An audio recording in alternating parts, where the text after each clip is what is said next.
Here's more wrestling news for August 8th, 2022, and we're kicking off this afternoon with Logan Paul. And when he debuted for WWE, fans were apprehensive about the YouTuber making the move to the world of professional wrestling.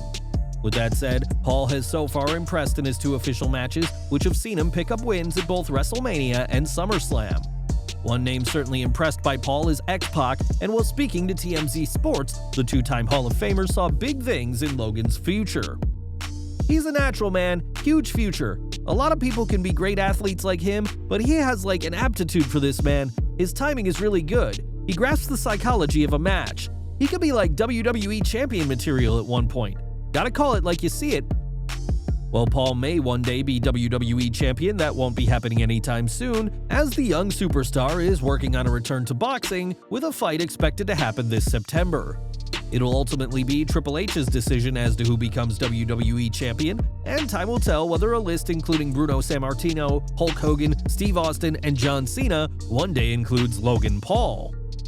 In July 2012, to mark the 1000th episode of Raw, WWE made the Red Brand a 3-hour show, a running time typically reserved for special events. The change from 2 to 3 hours was a decision made by the USA Network, who wanted more WWE content each week, though the longer show hasn't gone down well with fans. It's often a struggle to sit through 3 hours of Raw in one sitting, and when speaking on a recent episode of Click This, Kevin Nash criticized the show as too long. I think one of the problems that the company has right now is that Raw is 3 hours long. I thought that was the demise of Nitro when it went 3 hours. 3 hours is too long. It's like asking your fan base every Monday to watch Titanic or Avatar. It's just too long.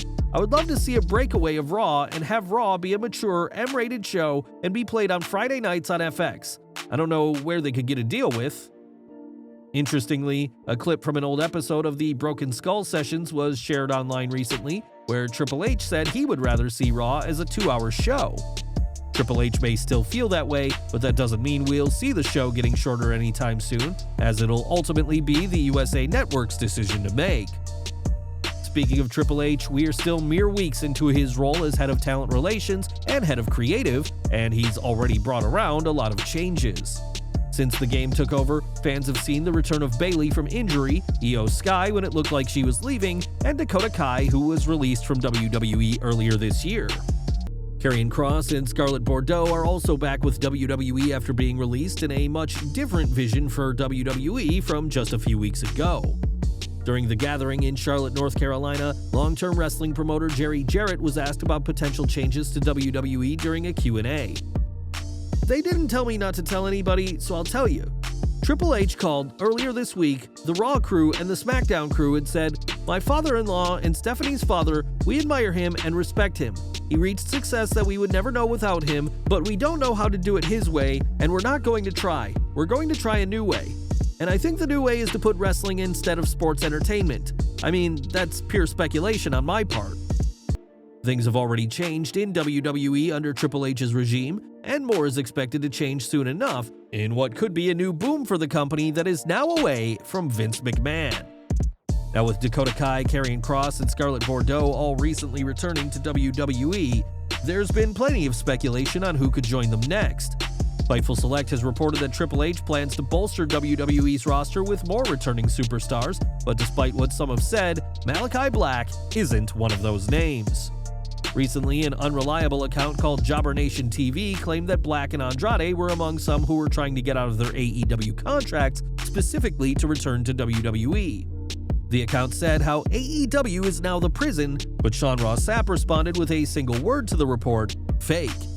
Nowhere else is reporting that Black and Andrade are trying to get out of, and this report should be taken as a rumor and speculation at best.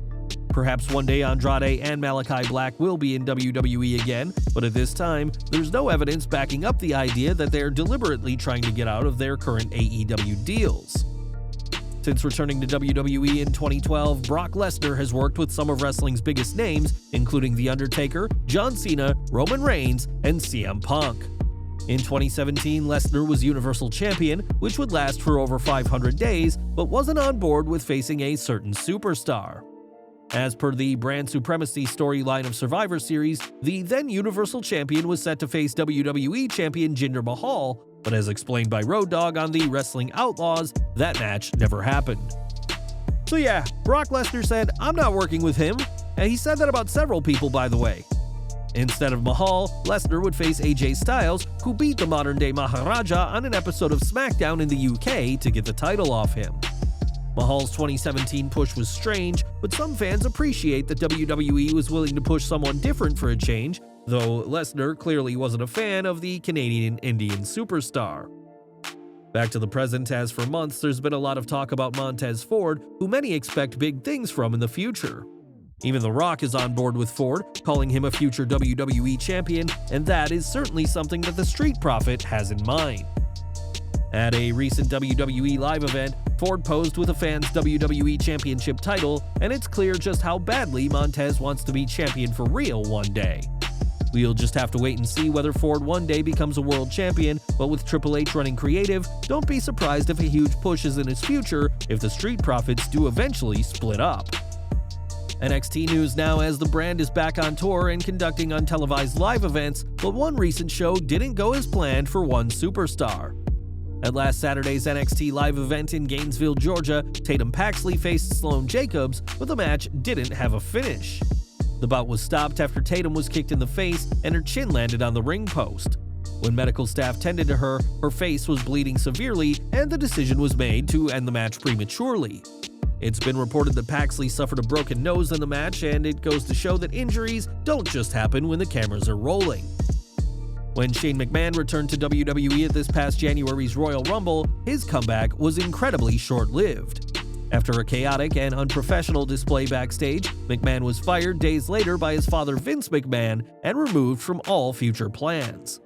This included a planned WrestleMania feud with Seth Rollins being canned, and Vince declaring that as long as he was running things, his son Shane would never receive another pop in WWE. With Vince now gone though, some are hopeful that Shane will be returning, but according to Fightful, that won't be happening. In their report, it's noted that WWE's new regime has no plans for Shane to return in any capacity to the promotion at this time. While that could one day change, there's no word on when, if ever, that would be, so for now, there'll be no "here comes the money" on WWE TV. Right now, AEW is working on their Fight Forever console video game, which recently had several leaks online.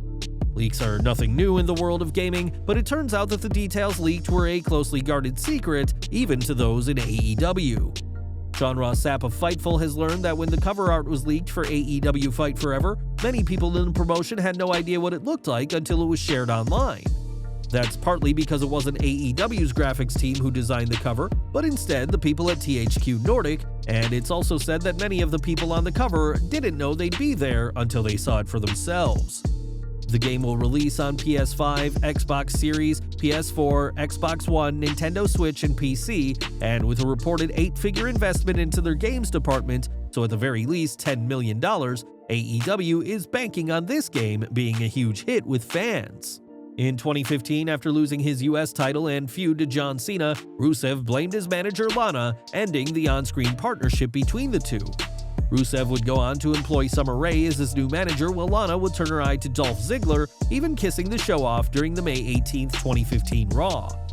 Recalling the segment on the latest episode of The Sessions, CJ Perry said how the rehearsal for the kiss was incredibly awkward, especially with Vince McMahon standing there. "We got called in. It's John Laurinaitis, Vince, Dolph, and Miro. We had to practice the kiss, and Miro is turning red in the corner. Vince is like, 'What, we're all adults? What's the problem? We're all adults, it's professionalism, don't be weird.' So we do it, and Vince goes, 'No, way slower.' He doesn't fully kiss Johnny Ace, but he gets like this close. I mean, it was hilarious. Dolph is dying. That's why we went so slow in that segment. I recently watched it with one of my friends, and I was like, this is so slow. But everyone was like, you look so innocent, like you've never done it before.'